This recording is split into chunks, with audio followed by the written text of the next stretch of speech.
போதைப் பொருள் வந்து நம்ம மிகப்பெரிய ஒரு ப்ராப்ளமா இருக்கு. நமக்கு போதை வந்து அழிவின் பாதவை. அதனால நம்ம இளைஞர் சமுதாயம் வந்து ரொம்ப கேர்ஃபுல்லா இருக்கணும். ஒரே ஒரு சின்ன விஷயம் சொல்லிக்கிறேன்.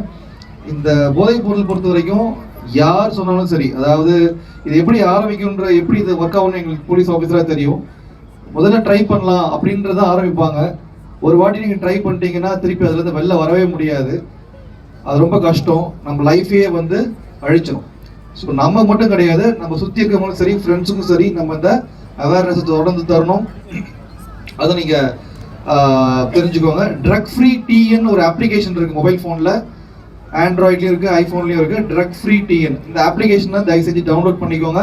அந்த ஆப்பில் வந்து உங்களுக்கு இது சம்மந்தமான ஏதாவது தகவல் இருக்குது. ஃபார் எக்ஸாம்பிள் நீங்கள் ஒரு இடத்துல இருக்கீங்க, உங்கள் ஏரியாவில் உங்கள் வீட்டு பக்கத்துலேயோ ஒரு தெருவுலையோ இந்த மாதிரி ஏதாவது ட்ரக்ஸ் சம்மந்தமான ஒரு தகவல் இருக்குது அப்படின்னா நீங்கள் அந்த தகவலை அதில் ஷேர் பண்ணலாம். உங்களுடைய ஐடென்டிட்டி அதில் வெளில தெரியாது, அனானிமஸாக இருக்கப்படும்.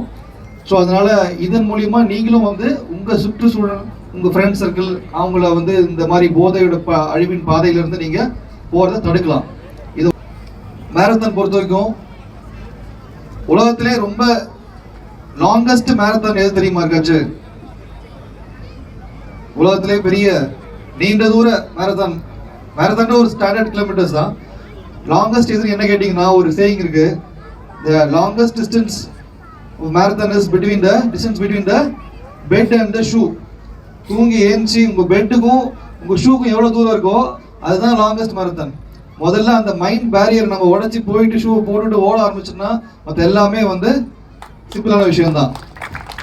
ட்ரக் ஃப்ரீ சொசைட்டியில் வந்து கேபிஆர் இன்ஸ்டியூட்டில் வந்து இந்த மாதிரி ஒரு ஸ்போர்ட்ஸை கனெக்ட் பண்ணுற ஒரு இது வந்து ரொம்ப ஒரு பிடிச்சமான ஒன்றா இருக்குது. ஏன்னா ஒரு ஸ்போர்ட்ஸ் பிளேயராக எனக்கு தெரியும். ஒரு கண்டினியூவாக ஒரு மாரத்தான் நடக்கிறத நான் இங்கே தான் ஃபர்ஸ்ட் டைம் பார்க்குறேன். எனக்கு ரொம்ப ரொம்ப ஹாப்பியாக இருக்குது எனக்கு இங்கே. ஸோ நான் வெளியிலலாம் நிறையா ஃபாரின் போகும்போது, லாஸ்ட் இயர் நான் ஒலிம்பிக்ஸில் பார்க்கும்போது கூட அங்கே நிறையா ஸ்கூல்ஸு காலேஜஸ்லாம் இருக்கும். ஆனால் இங்கே மட்டும்தான், நம்ம இந்தியாவில் மட்டும்தான் மாரத்தான் ஒன்று கனெக்ட் பண்ணி ட்ரக் ஃப்ரீ அப்படியே சொசைட்டியாக ஆக்குறாங்க நம்ம சார் சொன்ன மாதிரி.